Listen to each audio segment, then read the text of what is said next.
This is an interview of Larry Bobbitt of Gentry on July 25th, 2024, It's kind of by funny Randy with those Mull of the things, West 'cause Side we Eagle never Observer. wore them. Nobody did, when Yeah. we first come home, and then things kind of changed a little bit, and we started wearing them, and I don't know. Yeah, I saw somewhere a guy was asked if he wore his Vietnam veteran hat so that people would recognize him for what he did. He said, "No, it's so I can find other Vietnam veterans because they're the only ones I can talk to that understand." Yeah, And that may be some truth to that. well, normally when vets see each other, they'll just greet, and not extremely complicated or nothing. We just, say hi, brother, and welcome home, Yeah, because we didn't feel like we were welcomed home when we came. So yeah, that's the biggest part of it, I think. I don't think, and people don't understand. They read papers and watch television programs and stuff, and that's their opinion of what happened over there. And it's just not that. It's just not the way it was. So, yeah. and it's hard to explain to people sometimes.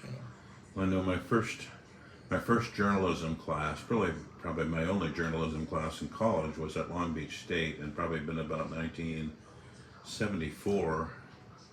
And the professor was a lady professor there that was so anti-Vietnam that there were some Vietnam vets there on their GI Bill that came and attended class, and every class you just start ridiculing them and the Vietnam War. And the vets argued, well, in spite of what you think of the war, we did a lot of good there because we helped all these people in their villages and stuff. We did all these programs, and she just wouldn't listen. It just got to be such a back and forth arguing, condemning. I finally dropped the class because I knew we were never going to get into journalism. It was just the kind of the radical opinion that she had regarding the Vietnam War. I'm surprised the vets should have done something with that, because that's what they did. But there was a lot of that, and that's just. I had a lady tell me one time that we were wrong for going and we shouldn't have went. And I said, "So you agree with the people that went AWOL and went to Canada?" She said, "Nobody did that." I said, "Of course they did. There were hundreds of them." Yeah. I said, Probably thousands. Yeah, and she said, "Well, I've never heard that." And I said, "They just chose, they were scared to go. So they decided not to defend their country and uphold the rights they're supposed to uphold." And she goes, "Well, I don't know anything about it." And I said, "Well, look through Carter's presidency, because he's the one that let them come home." Yeah. And I said, "And I have read papers that they weren't factual, but they insinuated that they were paid back payment when they come home, which would really make me mad if I did." So I never bothered to dig into that, because that would really bother me. So, Yeah. but that's what they chose to do, just leave. So when did you enter the service? I know you told me before you enlisted at like 17. Yeah, 1966. Okay. And where did you go to basic? Fort Lewis, Washington. Fort Lewis. And this is the Army, right? Yeah, I should have went to Fort Ord, but there was some disease going on there, so they didn't send us there. That's where I should have gone, because I was in California. Okay. And then from there, once you got done with basic? I come home and married the lady sitting over there, and went to AIT in Georgia. Okay. And after AIT, I got orders for Germany. I was supposed to go to Vietnam then. Yeah. That was what the recruiting officer told me, that because I wanted to go there, I asked to go. And he said, "That's not a problem, you can go." Well, they didn't. Then they said, "No, you can't go." They gave me orders for Germany. And I said, "What's this? Why do I have orders for Germany?" And they said, "Well, wise mothers were complaining to Congress about so many 17-year-olds dying over there. So they decided they just wouldn't send any for a while, But they don't seem to understand it. You very rarely run into anybody. I was the oldest person in my squad, except for the staff sergeant that was our squad leader when I first got there. And I wasn't quite 20 yet. So, I mean, that's a young man, they say war is a young man's business. That's just the way it is. Yeah. And so you were 17 when you enlisted? Yeah. And you went to Germany for a year? 2 years. 2 years. So what did you do in Germany? I was in a signal unit, electronics. Okay. which is what I liked. What kind of things did you do was it listening posts and stuff like that, or? Oh no, it was radio systems and maintaining and Okay. troubleshooting, and I made sergeant really fast, so I was a team leader pretty quick. She'd come over there, and I used to go up for a little program they called Soldier of the Month. And if you made it, they gave you a $25 bond. Okay, well, I only drew in cash, and back then you went in and saluted, got paid in cash. Okay. And I drew $29.50 a month is what I made as a private E1. So I had to start getting promoted. So I was trying to get money together to get her over there. And so I was pulling extra duties and you go up and get a $25 bond, and you had to hold it for 3 months, but then you could cash it and they'd give you $18.50 for it. That was almost a month's pay for me. So, Okay. so when she come over there, she helped me study this general military knowledge stuff so that I could go to the boards, and that helped me get promoted. I made E4 real fast, and I made E5 real fast. And then after 2 years working there, well, maybe I should ask you, what was the best part of serving in Germany? There were things you liked about it? Oh, we liked Germany, both of us. All together, I served 3 terms over there, and people always treated us nice, and they were always fascinated with her because she always had hair way down past her waist, you know. And I think the German people are really traditional. And if you honor their traditions, you don't. There's no problem. We never had any problems. Yeah. And there were some odd things. For example, they never touched food with their hands. Not even chicken, not pizza, nothing. Yeah. You know, and if you go to a restaurant in Germany and do that, you know, it's insulting. Maybe that explains something. When my wife criticizes me for I'm eating my chicken with a knife and a fork, and I'm eating my pizza with a fork. That's the way it was done. Yeah. And we did it just to honor their traditions, you know. And we never ever had any issues with them. We had favorite restaurants. We had a favorite Chinese restaurant, a favorite Italian restaurant, and a favorite German restaurant. And if we were able to go out, that's where we went. But we always enjoyed being over there. We didn't, and the wives would get together, and like she went to crystal plants and castles, and they did trips and stuff on the side.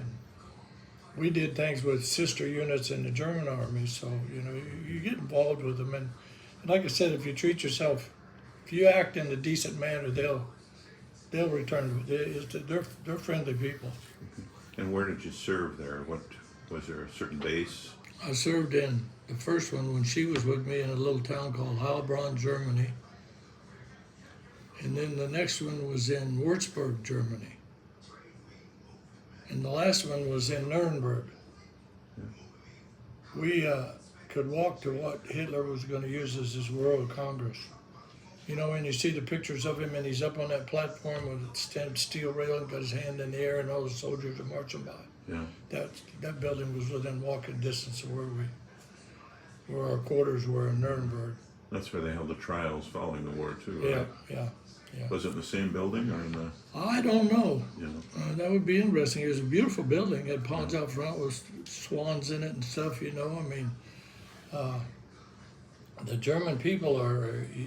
I made that comment about their hands, and I asked when I was in Würzburg waiting on her to come over, her and the kids to come.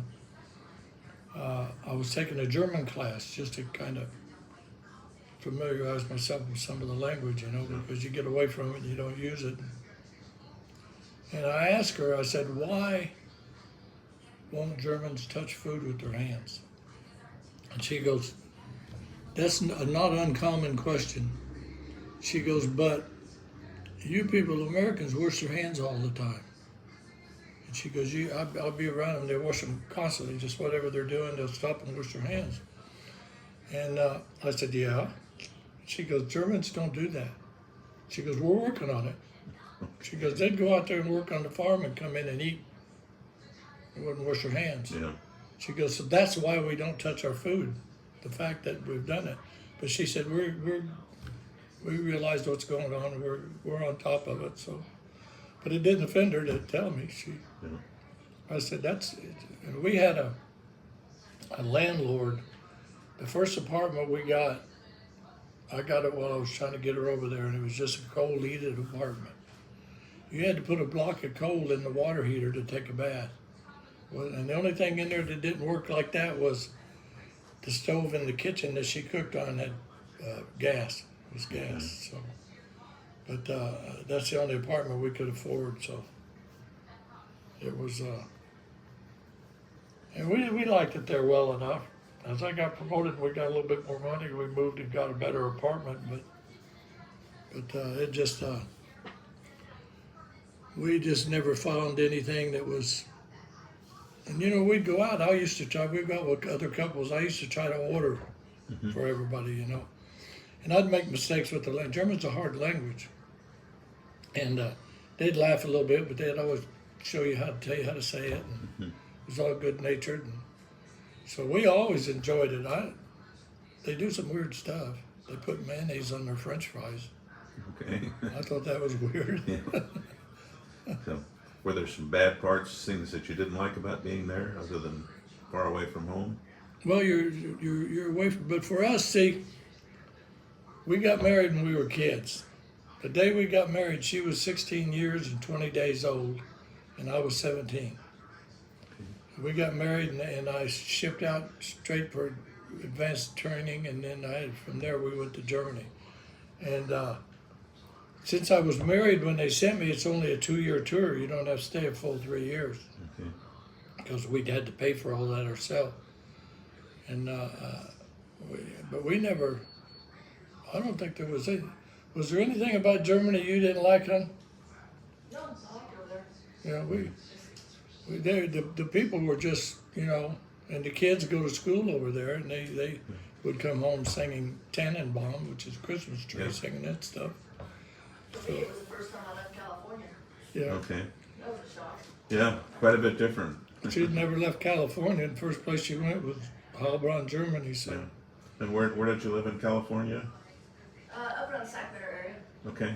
little town called Rockland. Yeah, I lived in Los Angeles area for a while, and for about 11 years or so. God, I was out there. I was only there 3 years.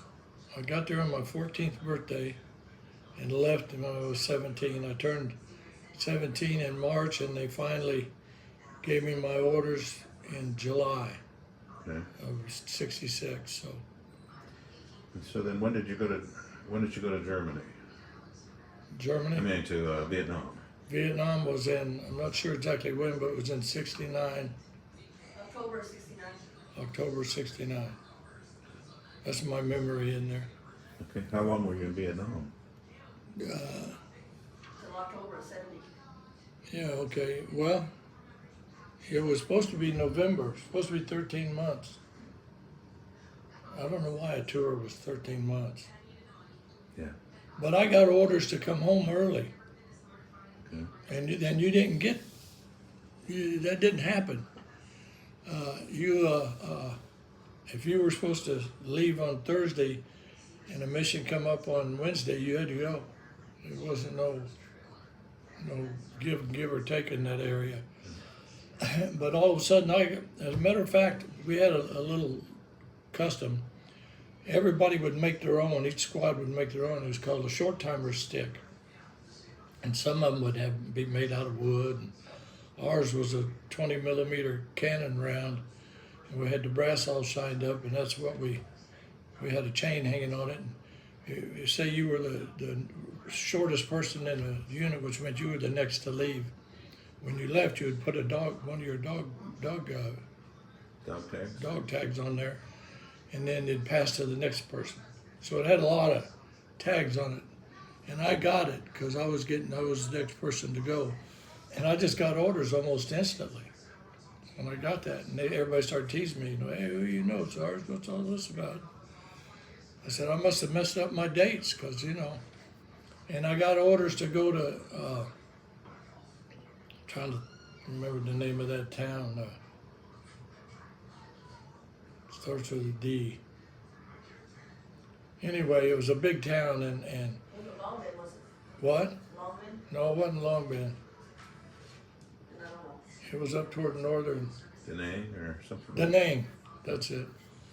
It's just silly that this a lot of, my mind is I don't remember a whole lot of stuff, but and I could never figure out why I had orders and why I was going through Da Nang. But I get to Da Nang, and the deal is there's a cousin of mine there, same last name, and he was radio operator for a full bird colonel. So the guy he worked for had some pull, and he saw a mission statement one time, and he saw my name on it. He and I played on the same little league baseball teams and stuff, you know.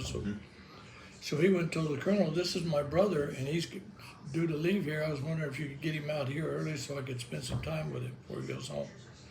So he did, same last name, you know. He didn't know the difference. So the colonel got me out, and that's why.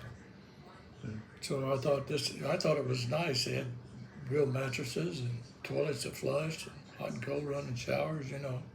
Nice place. So yeah, so I actually left a little early. And so, where did you serve in Vietnam, or was it all over? Well, we moved a lot, but my main base was in Lai Kay. Like, hey, and where That's is that? that's Vietnamese name. The soldiers called it Rocket City. Okay. And where is that located in? What was South Vietnam? Is it close to DMZ or? No, we were quite a ways from the DMZ. But see the way Vietnam goes up, South Vietnam went up, and the border was here. You had Cambodia and Laos both right there on the border. Yeah. You know, so you're always dealing with that, and because most of them were friendly to the North Vietnamese, or were forced. I don't think it was willing, but those people have been fighting for like 30 years to maintain their freedom, and we just walked off and left them. You know, I have not talked to any soldiers that served over there that agreed with that, because it just, you know, they were our allies. We were supposed to deal with the allies is when they're in trouble, you're supposed to help them. Yeah. We also had CETO, Southeast Asia Yeah. Treaty Organization. I believe that included Yeah. protecting Vietnam, South Vietnam. Well, it didn't get protected very well. Yeah. You know, the French were there before we went. Yeah. It was odd because a lot of the people spoke French. But and every once in a while you'd see a tall Vietnamese, which just didn't happen. But that was the French You guys influence. like something cold to drink? What, huh? You guys like something cold to drink? Oh, you want something cold to drink? No, I'm good. So. Yeah, I'm good too. I don't want anything back. Thank you, though. You're welcome. But they adjusted, and you know, people talk about baby killers and stuff. The North Vietnamese would come down when they needed soldiers, and they would just take them, get in the villages and take them. So that's something that we tried to stop, because they'd go in and they'd tell whoever was in charge of the village, you know, you give me 3 young men or we'll kill everybody. And these people had militias that fought. Women fought on them. I mean, you know, these people were trying hard to remain democratic, you know. But, and when we walked out and left them, I think it was, 2 weeks, and it fell. Yeah. So, and we were taking bets on how long it would take, because we knew it wouldn't take long. They had an army, but I was on one fire base for a couple of months, and we had divided it up into 3 slices. And one of them was the South Vietnamese army. They manned those bunkers. Another one was the South Korean army, which was over there, and they manned those bunkers. And then the third one was us, the U.S. And you had the Koreans here and the U.S. here. And what would happen is if we got hit, they would usually hit the South Vietnamese because they were the weaker. And then it wouldn't take long, and they would buckle and fold, and then our backs were open. So what we did is we installed what we call secondary bunkers. The South Vietnamese put a certain amount in, and we put a certain amount in. And when they got hit, we'd man those bunkers to keep from getting run over from the back. Yeah. But they would fight, just not, you know, I guess after 30 years, you know, that's just you talk to the South Vietnamese soldiers, and They were all loyal to what they were doing. I had a South Vietnamese E7 they put with me, and I was supposed to train him on what we were doing with insertion and stuff. And he was only supposed to be with me a couple of weeks, but I don't know what came up, but he stayed with me at least 2 months, might have been even longer. And he loved it because anytime we was on a fire base, I'd take him to the mess hall. And we had them old steel trays that the Army used to use, and he'd just fill that sucker up and eat it all. And he was just a little skinny guy. Yeah. And he had a card, I can't remember what he called it, but it showed that he had 2 confirmed kills.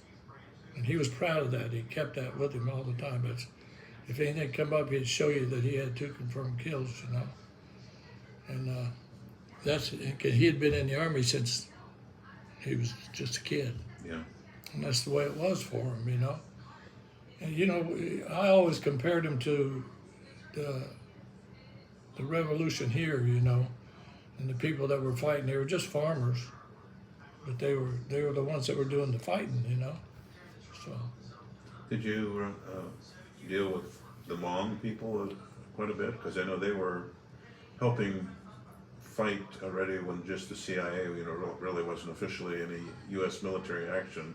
Well, I think what you're calling the Hmong, we call the Mountain Yards. Yeah, probably. They were a little bit more, I don't know what the proper word is, I know it, but I can't remember it. They weren't as advanced as the South Vietnamese were, but they were bigger physically and stronger, and the South Vietnamese were afraid of them. They hunted with handmade crossbows. We used some of them. They were good for rangers and stuff. They would come in and they would know an area that we knew nothing about, you know. Yeah. And so they worked with us. But if you hit anything that was, anybody I met over there was really, again, I'm having trouble finding words. They believed the way they believed. They wouldn't even take an aspirin. They were Buddhist. Mm-hmm. And if you were sick or something, you go see a priest. And then if you say you had somebody working on post and they come back with like hickeys on their neck, and those priests would take coins and do things and make them think they were fixing them, I guess. I don't know. You know, we always had trouble with that. We said, here, I'll give you an aspirin. Oh, no, they won't take that. They won't take nothing. Say, but it's just an aspirin. They just wouldn't take it. They just weren't used to it, and they didn't. They thought we were crazy for doing it. But they had a very simple system with us. If they told you were number 10, that was bad. If you were number 1, of course, that was good. That was a simple way for them to tell you, you know. If you wanted to know something, they'd tell you what they thought of you, and they'd tell you honestly. Yeah. So, but they did all that fighting and stuff, and then we always felt like we kind of abandoned them. You know, because Nixon just buckled and pulled us out of there, a political decision. And we had a commanding general over there named Westmoreland. I don't know, you've probably heard of him. Yeah, I remember his name. He was a hell of a commander. He was a good man. And he got called back from the front, which had never happened. He was standing in dress uniform in front of the president and the cabinet, had his hands behind his back, and he's trying to explain to them what's going on over there, and they're not listening. And he took his right hand out of behind his back, and he went to gesture, and he stopped, and he looked at his hand, and he told Nixon, he said, Mr. President, I'm fighting that war the same way I'm standing here talking to you with one hand behind my back. You got to get these politicians out of there, get them off of my back. I'll form a line, and in 6 months we'll be home. He said, we'll be at the North Vietnamese border. But they relieved him. That was their solution to that. Sent Abrams over, and then, of course, they folded the door. I think they knew they were going to do that when they sent Abrams over, because he wasn't the commander that Westmoreland was. So what were your duties essentially there? You were a sergeant. Were you over a certain platoon or? Actually, the way the system I went into, I volunteered to go to this system. It was something that General Westmoreland came up with, and we were called insertion teams. And our job was, if a unit, any unit, we were still attached to the big red one, but any unit that got in trouble and got pinned down or anything, they'd insert us to get them out. So the only person that could say we were going to go in, they'd usually insert us by chopper. The only person that could take our chopper away from us was the president, if he was there. And he needed a flight, he could take our chopper. We could bump Westmoreland off a flight, because that was our priority. We'd go in and get whatever unit was in trouble. And that sounds bad, but it wasn't that bad. Yeah. We'd go in there on choppers, and by then we had the new gunships, the Cobras. Mm-hmm. They're 3 foot wide, but they're armed with a minigun on each side and a rocket launcher on each side, and they're operated by the pilot's headgear. If he's up there flying that chopper and you move and he looks at you and sees you, all he's got to do is push a button because the gun's pointing at you. So he's going to kill you if he sees you. And Charlie knew that, and he was scared of him. So usually when we'd come in on the choppers, we'd be on the crew choppers, which were the Hueys, and then we'd have the gunships, guarding us. And they'd hear him coming, and a chopper makes a very distinct noise over rubber trees.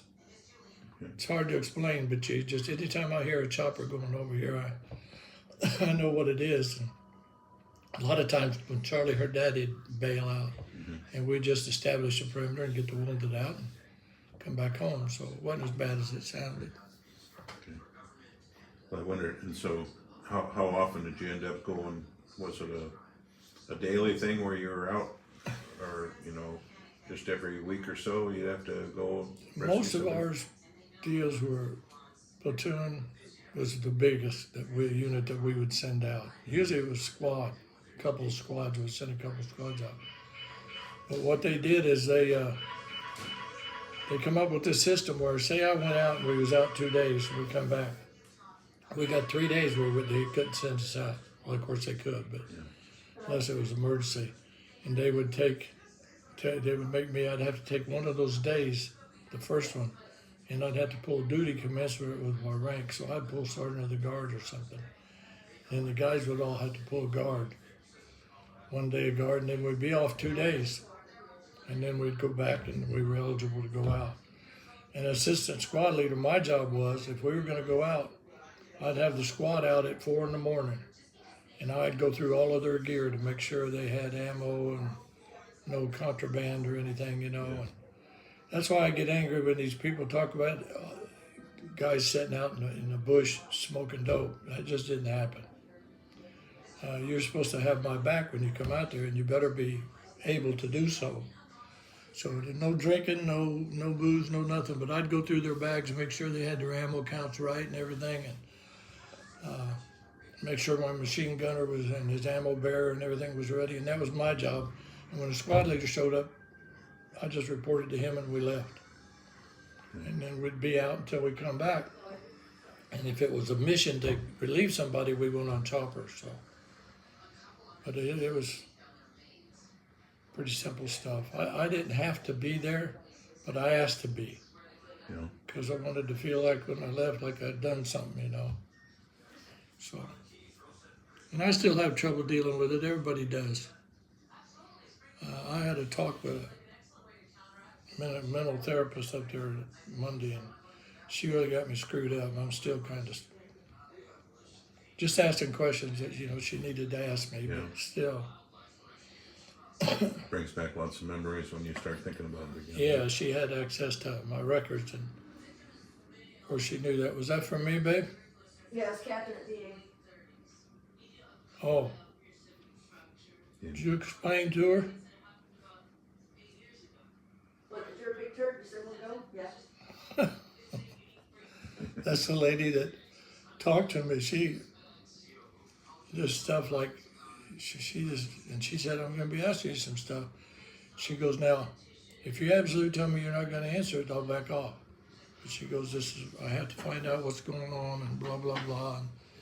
And, it's not something that I tried to tell her. I said, well, she goes, in like bad dreams, we need to figure out how to deal with those. I said, well, I don't deal with them anymore. She said, what do you mean? I said, I don't remember them. I said, I get up and I know I had a dream and I know it wasn't a good one, but I don't remember it. And I said, and I had a major as a psychiatrist. I had to have a psychiatric evaluation. Anybody, depending on where you served, had to. I guess they didn't want us to come out here and go postal, you know. Yeah. And something like that would have probably been a big help after wars like World War II and World War I, where them guys were situations they were in. But he told me, he said, and I had no respect for the guy. He'd never served anywhere. He'd never. I mean, he wore ribbons, but they were peaceful ribbons, and I let that form my opinion, which wasn't right. As it turns out, he was right about pretty much everything he told me, and I wish I'd listened then. Yeah.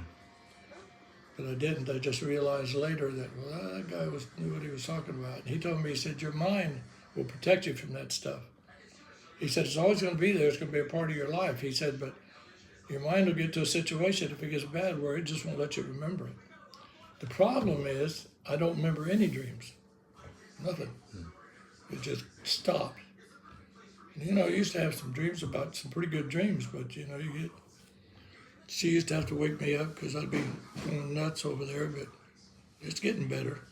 Of course, I'm 7'5", Yeah. so. So, and as far as the worst part of being over there, I know you told me about some of your duties.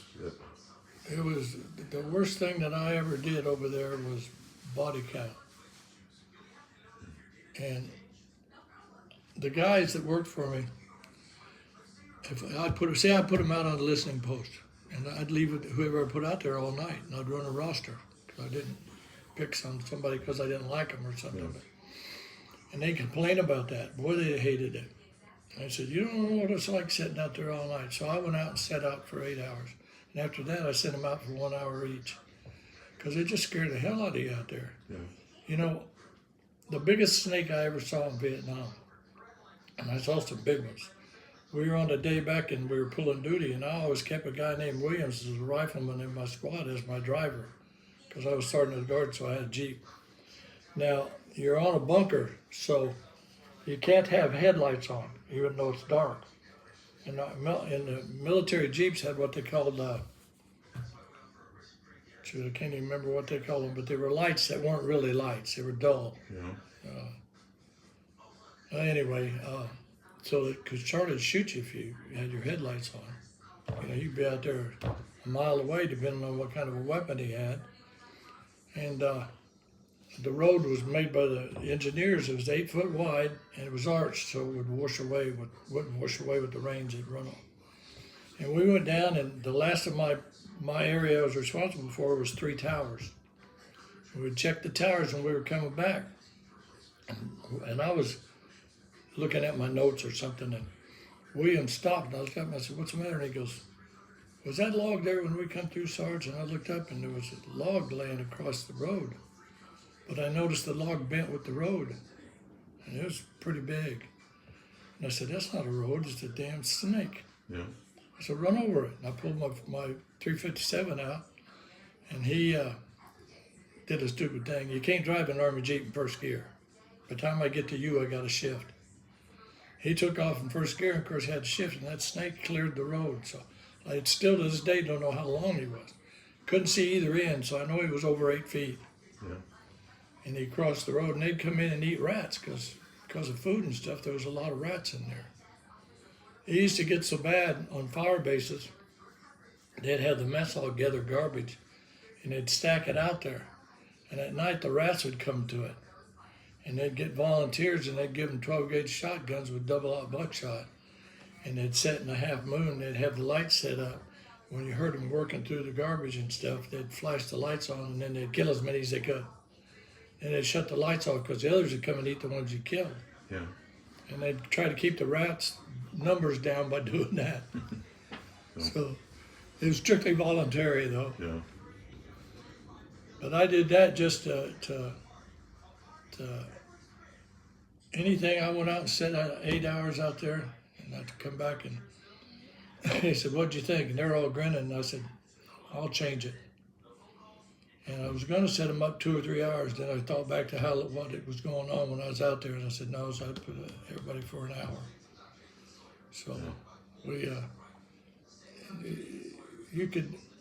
they actually had tigers and these huge snakes, and almost every insect they had over there was poisonous. Praying mantises, to us is just a bug, that eats other bugs. But they were about 8-10 inches long, and they were poisonous. Centipedes were poisonous. Everything was poisonous. They had two kinds of scorpions where I was. The big one was black, and they weren't that bad if they bit you. But if the little brown one bit you, they were really poisonous. So you had to watch what you was doing. A lot of poisonous snakes. Oh, that was awful. And snakes were everywhere. They had a little snake that we called a two-stepper. They had a name for it. I can't pronounce it, but it was a viper, some type of viper, and it was poisonous, and it was green. And what it'd do is just get on a short brush, which is everywhere over there, and it'd wrap up in that brush. And if you brushed against that brush, well, they'd bite you. And it wasn't quite that bad, but the rule was you got 2 steps, and that was it. So they had some really dangerous stuff over there, but again, this stuff you just adjust to. One of the things that grossed me out was leeches. Yeah, Because we had water. we had to get in the water out there. You had to cross creeks and stuff. Rice paddies. They get on you, and it's pretty nasty. You don't want to jerk one out either, and that's the what you think when you first see it. I got to get that off there, I know you told me that you carried a 357 in addition to your. I carried an AR-15 was my weapon. Yeah. Yep. Everybody carried a sidearm. Yeah. And to this day, I don't have a permit to carry a weapon. I don't want to carry. I have 2 handguns. I have a 50 caliber black powder pistol. That's about that big. The barrel is big and heavy, and it's made out of stainless. And I got it just because I wanted it. I never did even hunt with it.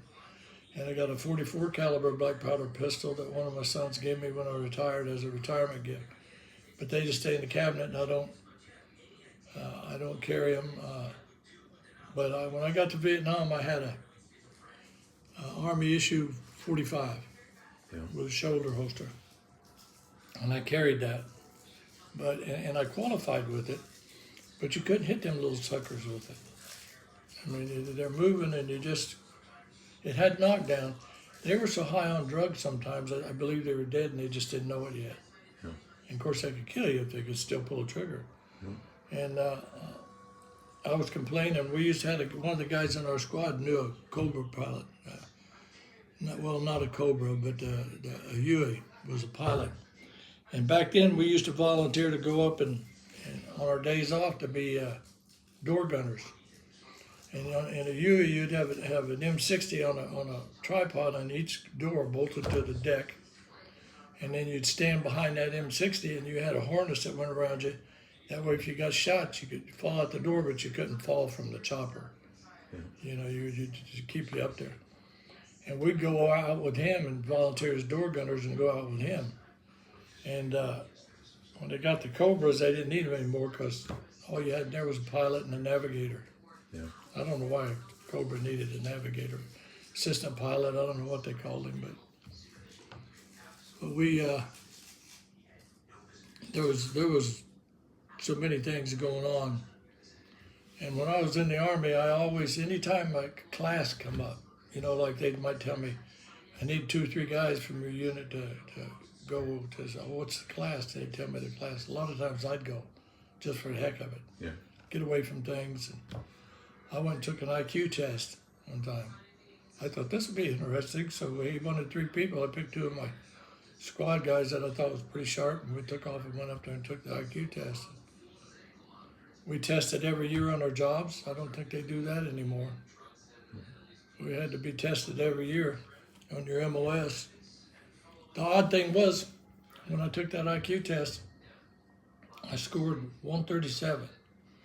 And I thought, I felt like that wasn't real good, I didn't ask anybody else their scores, but I put mine in my pocket, and I thought, that's pretty bad. Well, the guy that was in charge of the class singled me out and told me, he said, you got the highest score today. He said, congratulations. I said, I thought maybe I did bad. He goes, oh no, that's good.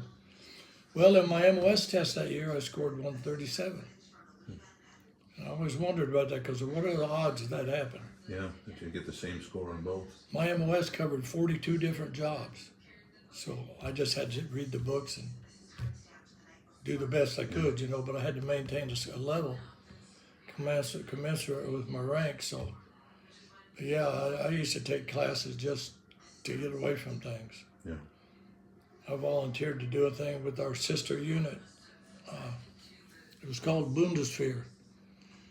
And I don't remember exactly what that means, but when you finished it, if you finished it, they gave you what they call the Bundeswehr Sports Award. We did everything, 25-mile full pack march, running, shot put, 100-meter dash. We had swimming. We had to do all this stuff, and we do it with our German units.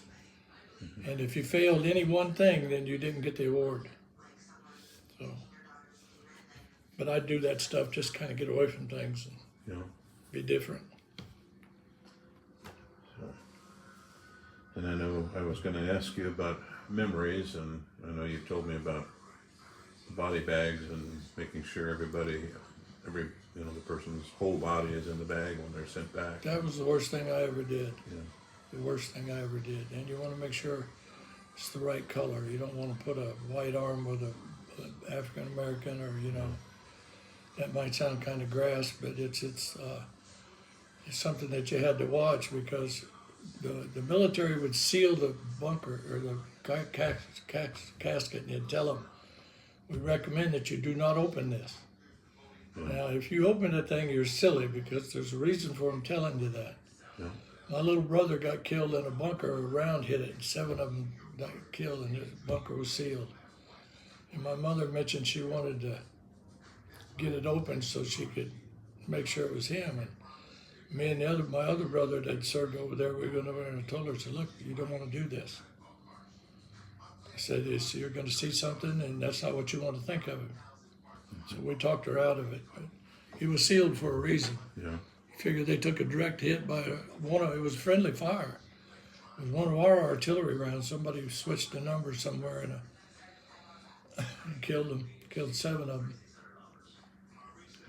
But I never did that again either, because I didn't have to go. But because of my rank, I was picking. But some of the guys that have been said. So I established a deal where I talked to the platoon sergeant. I said, don't double anybody up on that. If they've been one time, that's enough. We didn't have to do it all that often, because we moved a lot. Yeah. One of our sons that was born while I was over there, when I got there, I told the first sergeant in charge of the assignment division that I want to go to the Big Red One. And he looked at my file and he said, you don't have to do that, Sarge. I said, that's what I want to do. That's where I want to go. And he said, okay. He says, as a matter of fact, I'll put you to work. He said, I got 4 privates I've got to get down there. I got nobody to send them with. So they gave me a driver and a 3/4 ton truck, and I took those 4 privates and we went to 1st Gentry Division. And these guys are, I call them kids, but hell, we were all kids. Mm-hmm. These guys are talking, and one of them says, the one named Russell told me, he said, this is neat, we'll all be together. I said, no. He said, yeah, we're going to the same unit. And I said, we're going to the same division. There's thousands of people here. We'll never see each other after today. So we get there, and they told me we're just to keep them on the truck, and gave me some paperwork and said, sent me to a battalion. We all went to the same battalion. So we get to the battalion, and the battalion says you're assigned to A Company. We get to A Company, and the first sergeant said, you can get them out and let them stretch their legs, but their platoon sergeant will be here shortly. Platoon sergeant got there, and they had lost all but 2 members of their 2nd squad, and he goes, you're my new squad leader, and this is my new squad. So we just took over as a squad. But we got a staff sergeant in later, so I was assistant squad leaders, which I liked better, because the other guy had to make decisions I didn't want to have to make. So, but it was and the 2 of them, one was named Russell and one was named Lee. Well, we were in on a break, and we were playing poker, and the guy came in and brought some mail that he had held for all of us, and I had a letter from my wife, and He said, if this baby is a boy, I have no idea what to name him. Absolutely no idea. She goes, I need you to tell me something. So I had Russell Lee sitting there, so I named him Russell Lee. And we were on a mission in the Ansan Valley, and we lost Russell and Lee both. I had named my son prior to that, but we lost both of them. Was that your first child? Oh no, he was my third. Did you have children in Germany as well? Yeah. Okay. My daughter was born in Stuttgart. Okay. She come over with, we had one child when she came. My daughter was born while we were there. And then we got reassigned to the States, and I was stationed at Fort Riley because I was always pushing 1st Infantry Division, and that's the base for the home base for the 1st Infantry Division. Okay. And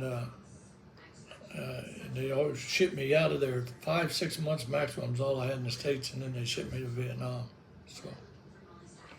So I told the first sergeant about all that, and told him, and plus I was associated with him in Germany. See, the only war, the 1st Infantry Division is the oldest continuously formed infantry division in the history of the country. And the only war they were not involved in was Korea. And the reason they weren't there is because when we left Germany, they left the Big Red One there in case the Nazis tried to make a comeback, you know. So, and that's why they were there. So we did all kinds of actions with them over there, and so. And I'm still, it's still my favorite unit. I was proud to serve with them. And as far as looking back, I would ask you, would you do it again? Well, I would. yeah. It's not that you would really necessarily have a choice either, a legitimate choice, because they were, those who didn't enlist, many of them were drafted and went. A lot of Anyway. all of the ones that went to, as far as I know, all the ones that went AWOL and went to Canada were drafted, and that's why That way they went. they waited to make sure they were going to get drafted before they took off, and then you get your notice. I don't know how the draft works. Really, I was never involved in it because I joined when I was 17. When you go in the Army, back then, if you were drafted, your MOS, your score, your military numbers started with a US. If you joined, it started with an RA, which stood for Regular Army. And my number was 18906-150. I'll probably never forget that. But I had every intention, and I told everybody basic training, I said, I'm going to Vietnam. And they're all going, well, I hope I don't have to go. And I said, well, I'm going to go. That's where I want to be. Of course, I was just a boy. Of course, I'd have probably fought you if you told me I was. But they send those young people, and they think that they're invincible. They still don't realize. I'll tell you what, I was in Vietnam for quite a while before I realized people would kill me. That these people actually wanted to kill you. And you got to look at it from their standpoint. They were communists, which we disagree with, but that's the way they thought. And they thought we were in their territory. So I had a guy that fought against the Japanese, and he hated Japanese when you talked to him. And he said, I bet you feel the same way about the Vietnamese. I said, no, I don't. Especially the South Vietnamese. They were always friendly to us. Yeah. I mean, we were just trying to help them. I know a lot of Vietnam veterans have gone back to Vietnam. I never understood that. Yeah. My brother, for a while there was only 2 of us left, and he passed away a couple of years ago, 2-3 years ago. And he was always beefing up what he did over there, and I knew what he did, and I'd tell him, don't tell me that stuff because I know it's not true. But he was caught up with that. He wanted people to think he was John Wayne, I guess. But I lost track of what I was thinking of. What did you say? About going back to visit. Oh yeah, he told me, he says, I'm going. What got me was our oldest brother in California was deathly sick. He had stage 4 lung cancer, and both valves in his heart were down to about 20%. He just wasn't going to be around long. Yeah. So we went out there, and my brother lived in Louisiana, the one I'm talking about, and he showed up. Left the day before Charles died, our brother died. And I called him and told him Charles passed away, and here's when the service is going to be. And he said, well, I can't afford to come back out there. And then about 2 weeks later, he told me, I'm going to go to Vietnam. And I said, you couldn't afford to go to your brother's funeral, but you're going to go to Vietnam? I said, what the hell you want to go to Vietnam for? And I think, I don't know why anybody would want to do that. I don't have anything against Vietnam or the Vietnam people, but it's a communist country now. I don't Yeah. have any desire to go. What are you going to do, go over there and apologize for leaving them? But yeah, he went, and I guess some of them did it. We had a guy in Rogers, his name was John, but I can't remember his last name. He ran a automobile repair shop.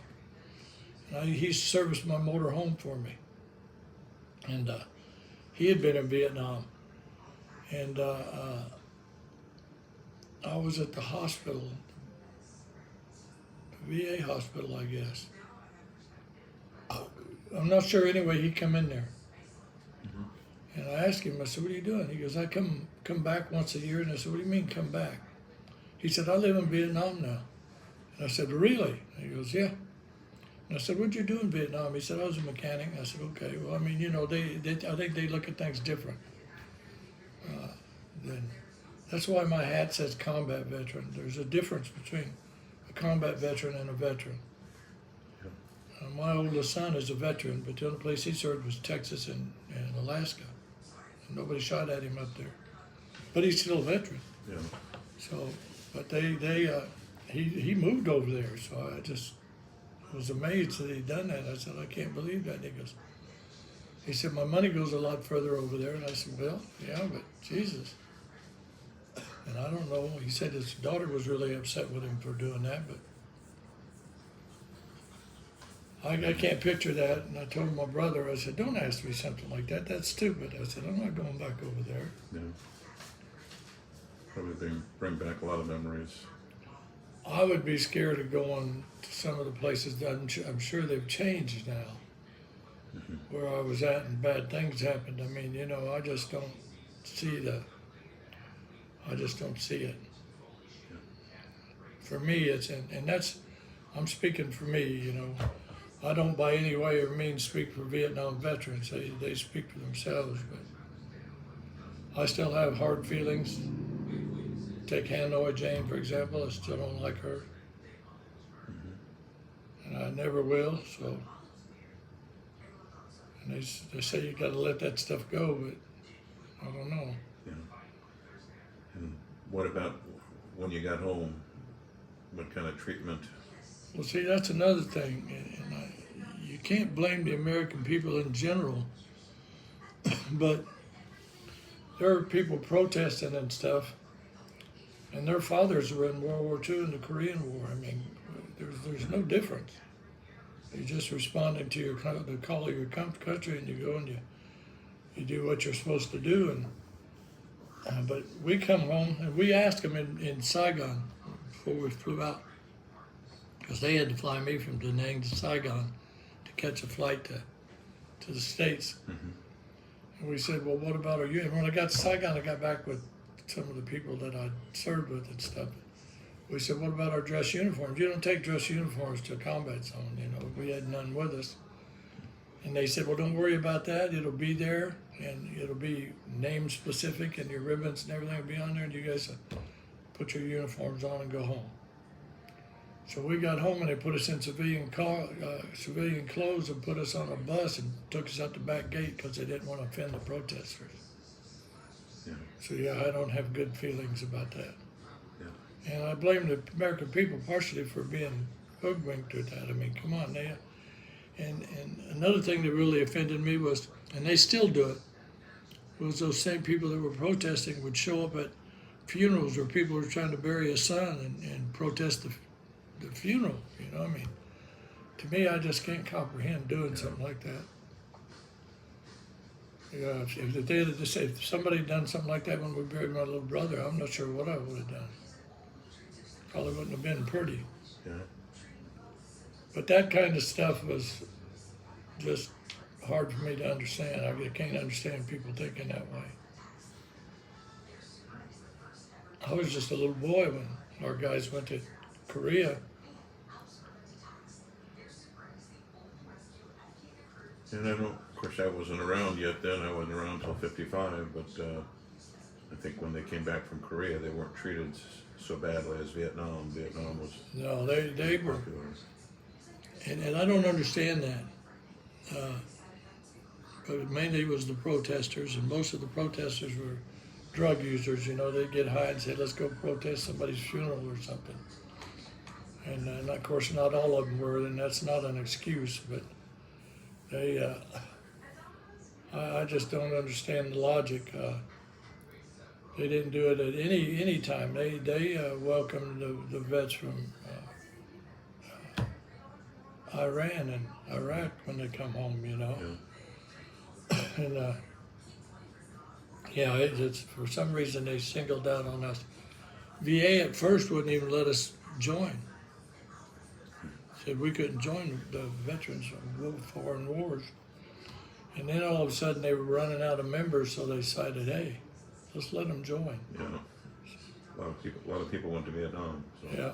So and a lot of them fell for it. I never got involved with it, but I had different units call me wanting me to get involved with reunions, and I've never done that. I just stay away from it. I got rid of my uniform, except my wife kept one dress uniform. I got rid of all that stuff. I mean, I just thought, well, I'm done with this, and that's it. I had some really bad feelings. I've gotten over most of them, but probably doesn't sound like it. But Well, I know you told me you won some medals over there. You don't show them off or anything, but what medals did you win or were awarded? see, I was awarded a Bronze Star, an Army Commendation Medal, two, the hell's the name of them? I was awarded 2 medals by the South Vietnamese government. One of them was a unit medal. It was awarded to the entire unit. Okay. And the other one was individuals. Cross of, shit, I can't even remember the name of it. That's sad, isn't it? And they're actually, for points, if you were going up for promotion, they're ranked higher than the Bronze Star. You were never wounded, and No, I never, we called, in our unit, we called Purple Hearts bolo badges. It means you forgot to duck. But that was just kind of a joke we had, you know, nobody, I got a few nicks and shit, but nothing that I would apply or would have wanted to be applied for a Purple Heart. yeah. The only physical damage I brought with myself when I come home was I had bleeding ulcers when I left the Army, worrying about stuff. And then when I got back, a little bit of a fight, but I got back to my old MOS. But then the Army, as soon as I made senior grade, the Army reclassified me because of Vietnam and everything. They couldn't keep senior grade NCOs in combat arms. It's a tough job. Tanks and all track vehicles and stuff, you know. And if something happens, you're the first to go. And so usually you take a guy that goes into combat arms and makes an E5, and if he decides to re-enlist, he'll re-enlist to leave that MOS, and they'll let him do that. So they all leave. So they reclassified me, and I called the Department of the Army, and I said, you made a mistake. I got a letter of reclassification. So he looked it up, and he said, yeah, Sergeant Bobbitt, you've been reclassified. And I said, well, that's got to be a mistake. I mean, I scored well high in my MOS. I scored high in this. He said, well, yeah. Well, he said, you're probably going to be a platoon sergeant when you walk in the door. And I said, I don't know anything about combat arms, about armored cavalry is where I was going. And they said, well, you're going to have to learn fast, so we don't want dummies. And I thought, well, that won't happen. And I walked in the door, and there was 6 or 7 of us. And the first sergeant said, is there a Sergeant Bobbitt here? It was a big black guy they called Rocksteady. And I said, my name's Bobbitt, is that close enough, Top? And he goes, yeah, that's close enough. He said, come with me. And I went outside with him. He told everybody, he said, gather around us. And he said, this is the second platoon, this is your platoon. And they said, this is your new platoon sergeant. He went back inside. So I had to adjust to, to an armored cavalry unit. Yeah. And shooting tanks was fun, Okay. but getting them ready to shoot was a bitch. Yeah, I bet so. But shooting them was fun, especially the tanks we had. So how long did you serve in that capacity? Well, I told them, I said, they told me, made it clear that I had no choice in the matter. They said, you're in career status, so. And I said, well, I have choice on how long I'm going to stay there. And they said, how do you figure it out? I said, when this enlistment's up, I'm not going to re-enlist if I'm still here. He said, well, that's where the Army needs you, so that's where we're going to leave you. Then they gave me orders for Germany. And I kind of wanted to see Nuremberg, but I told them, I said, why would you do this? I've got just a tad over 2 years. You're going to ship me and my family, my car, my dog, my guns, everything over to Germany. Then you're going to turn around and ship me back because I'm not going to re-enlist. They never believed me. They always thought I would. So when I told them I wanted my process forms, they started saying, well, you know, we could promote you to such and such. And I said, no, I said, I have seen orders for that rank in my name, and you people haven't given them to me. Because they were waiting to see what I was going to do, you know. So I told them, I said, I'm going home. Had a big blue Dodge van we'd bought when we were in Würzburg, ordered it in Würzburg, and shipped it 30 days before I was scheduled to leave, and they lost my van.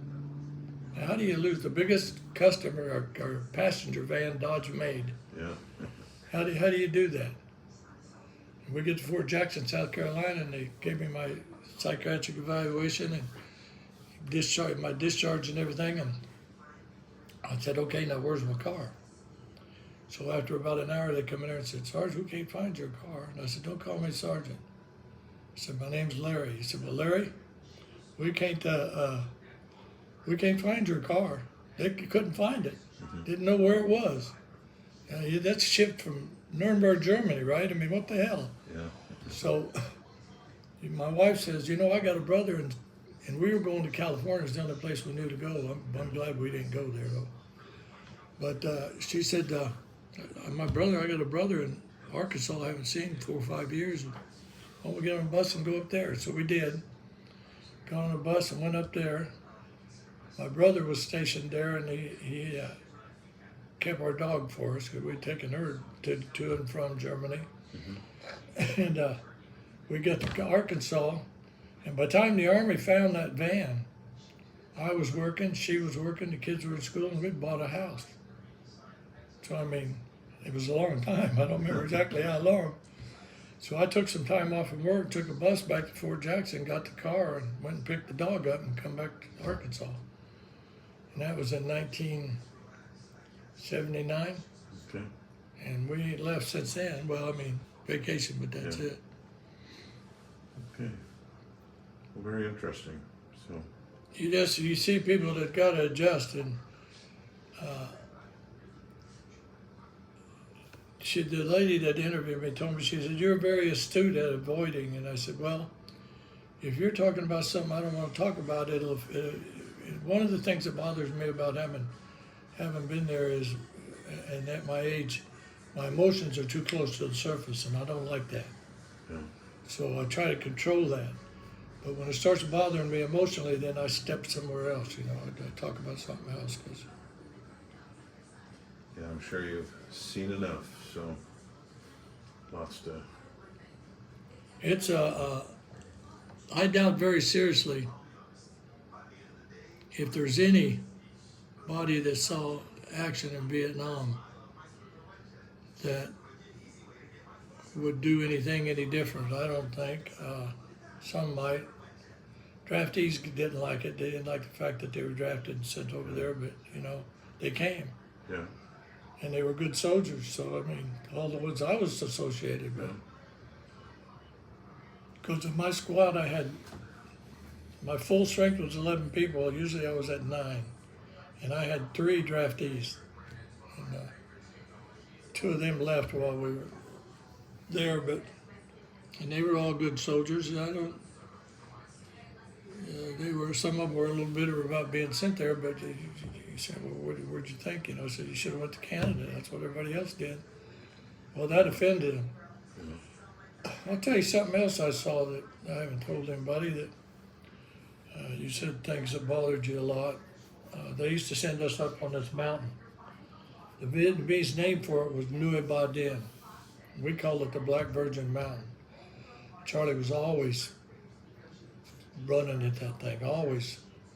And they would send us up, we'd rotate people in combat units in time, and we'd go up to a week, maybe 2 weeks, helping defend the units that were service on signal corps and stuff like that. And we'd go up, and we were up there on just a 1 week tour, and we had to go back down. And this new guy showed up. He was a black guy. He showed up, and I mentioned that simply because of what happened. We got hit that morning, just before daylight. And they stayed on us for about 2 or 3 hours, and finally they just fell back. They weren't there to really try to overrun us, I don't think. And so we got in there, and this guy is standing there, and he'd been up there on the mountain, but there was a new one, a new African American that was there, and he was shook up. You know, he sounded excited, but he was scared. And he's sitting there with his rifle still on his lap, and he's telling this other brother, this other black guy, he says, man, that scared the shit out of me. That scared me to death. And he said, and the guy goes, you'll get used to it. He said, what do you mean you get used to it? He goes, you'll get used to it. It won't, he said, it's stupid to not be scared, but you'll adjust to it and you'll be okay. What you talking about? And he really got upset. He goes, I bet if I lock and load this damn rifle on your ass, you'll be scared. And he did. He locked and loaded that rifle and pointed it at him, and the guy turned around and shot him in the head with a 45. From me to you, right there in the tent. And that was, and what do you do to somebody like that? You know, they talked to all of us, and when they talked to me, they said, well, you were the only rank in the tent. And I said, well, yeah, but I was down to the other end of the tent. I didn't know what was going on down there till I heard the shot. What'd you do then? I said, I disarmed him and called the medic, but I knew it was a waste of time. He shot him just above going right between the eyes. He just turned around and pulled the trigger. Didn't even hesitate. And he said, that guy threatened him with a gun. I said, well, he locked and loaded his rifle and pointed it at him. He did do that. Do you think he'd have shot him? I said, it wasn't my decision. I said, I don't know if he would have shot him or not. He was scared, so I don't know. And that boy was probably 18, 19 years old and hadn't been there very long, and so he didn't make it down. Yeah. And I lost them two I went over with. So. You know, I joined that unit that I was talking about. Was the insertion team was strictly voluntary.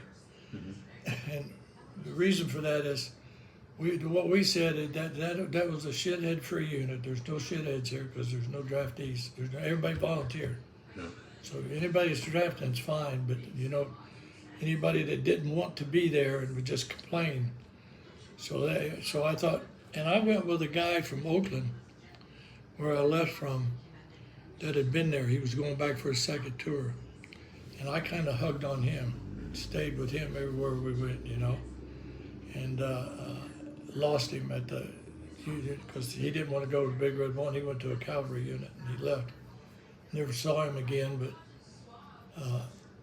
and he was always talking about when he was over there, and he said he wanted to go back with cavalry because he'd like being signed with them.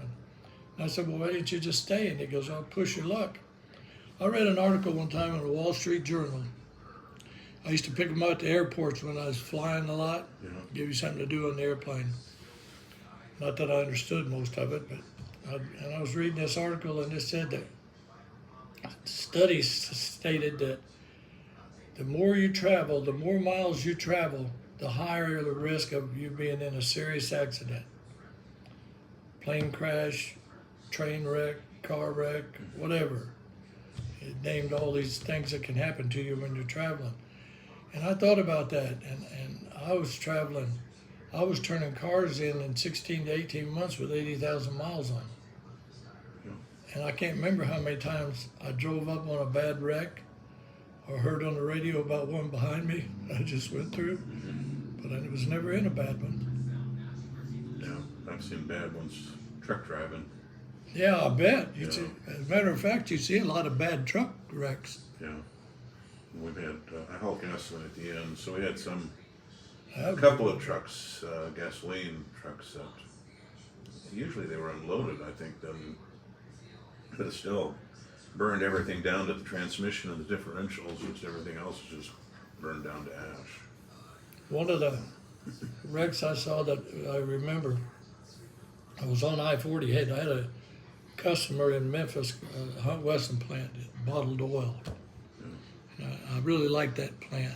It was a good job. They only had one machine. I worked for the engineer when I was in there. Me and him got along real well. It was a pleasant trip for me. And I'd spend the night in Memphis and go down to Tunica and gamble a little bit while I was there, you know. So it was a good ride. And I'm going down there. Traffic starts slowing down. And you know, if you do any traveling, you know that's bad. That made something happen. And when we finally got up there, it was two trucks, both of them hauling cattle. And there were cattle everywhere. Some of them hurt and down, but cattle just wandered all over the place. And so police and stuff out there trying to get everybody out of the way, you know, and get everybody going again. But that wasn't really funny, but it was. Sometimes watching police officers trying to herd cattle is funny. Yeah, it is. A lot of them haven't a clue how to do They it. have no idea what they're doing. Yeah. They're there with their sirens trying to scare the cattle back in somewhere, and they just, cattle get scared and go everywhere. So, I took a defensive driver's course. I did it a couple times.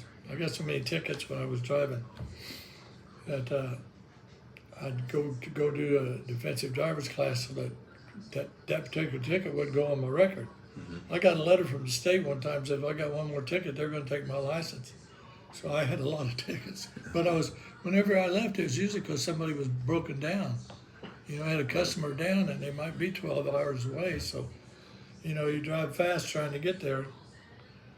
Yeah, I guess it's, hell, I don't know. That lady told me up there, she said, well, she wanted me to come back tomorrow, and that's what the fellow was talking about. I canceled the appointment. I'm not going to go back. I need to get over talking to her Monday, you know, and yeah. get back. And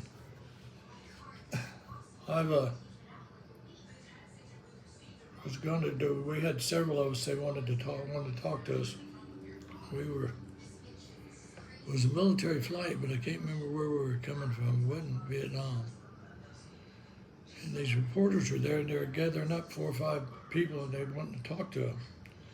And the one we got was a lady, and all she wanted to talk about was how many babies we killed in Vietnam, you know, so we all just walked away. But I mean, you feel like slapping her, but you can't do that. Yeah.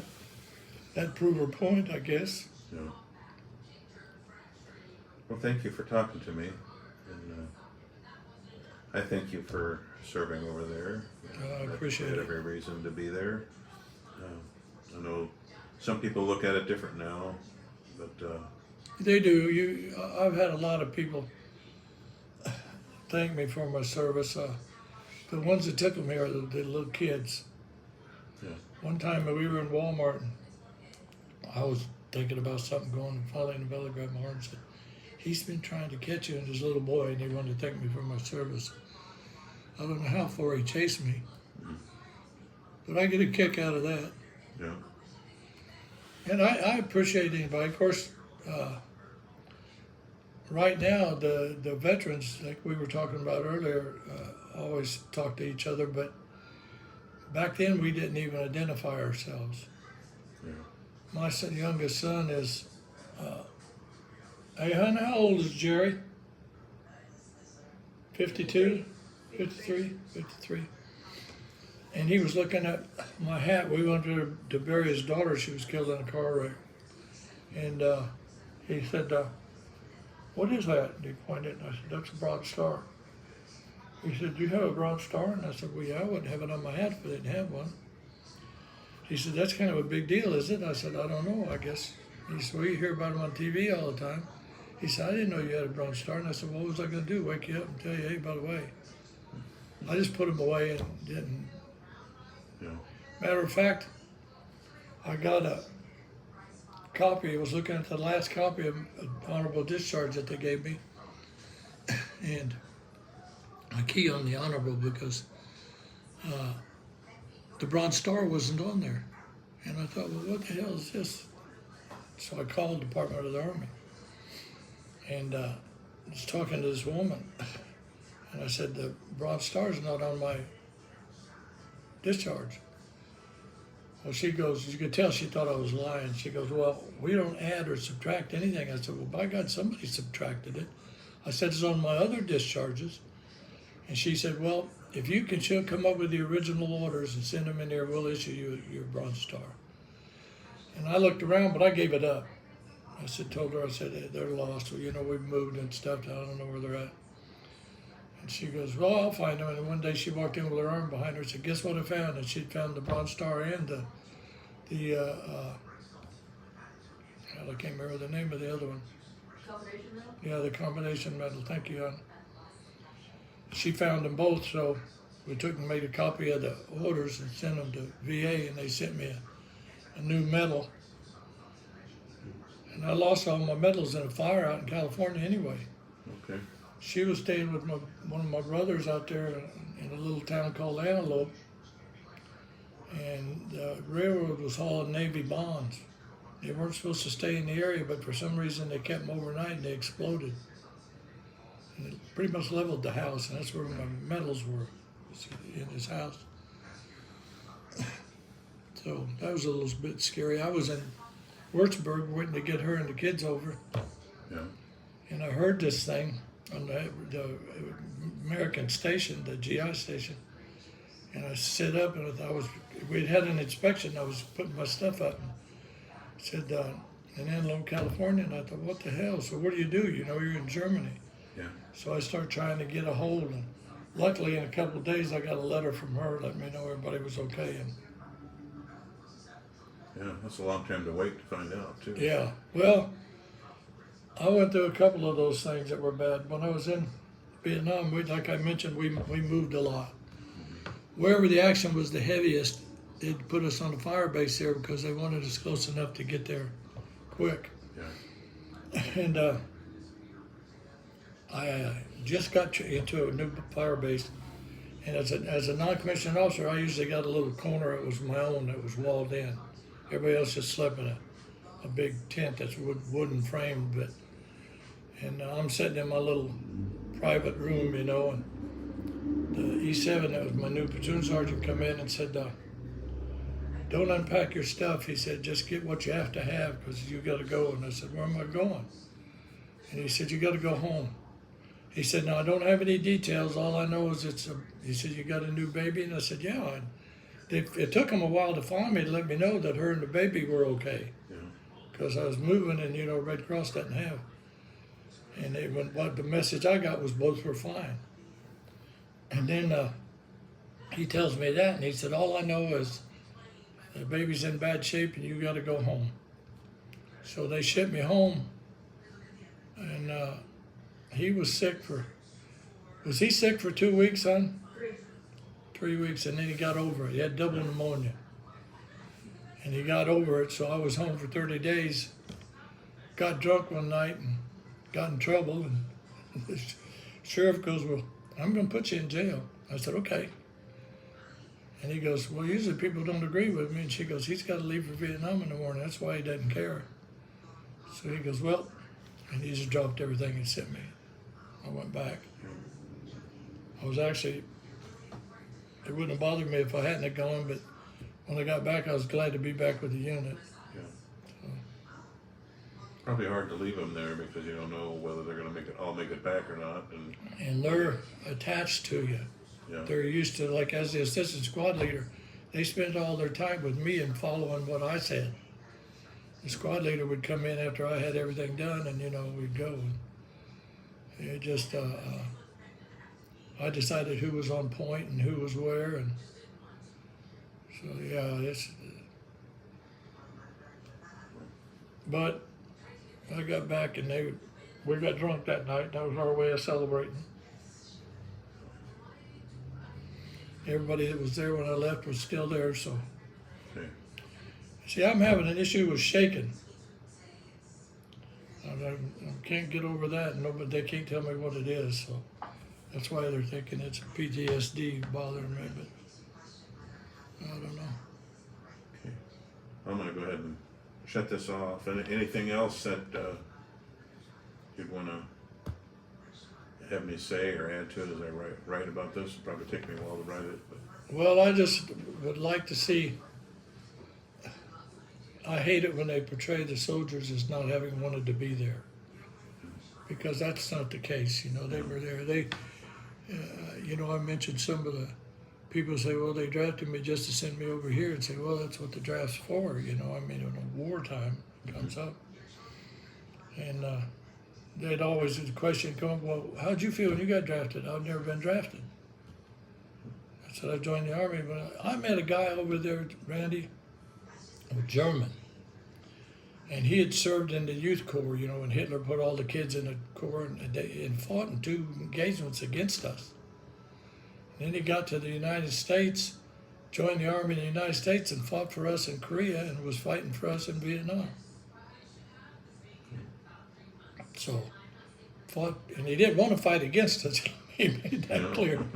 He said, we were just kids, but yeah. Hitler put us in there and we had to go. And,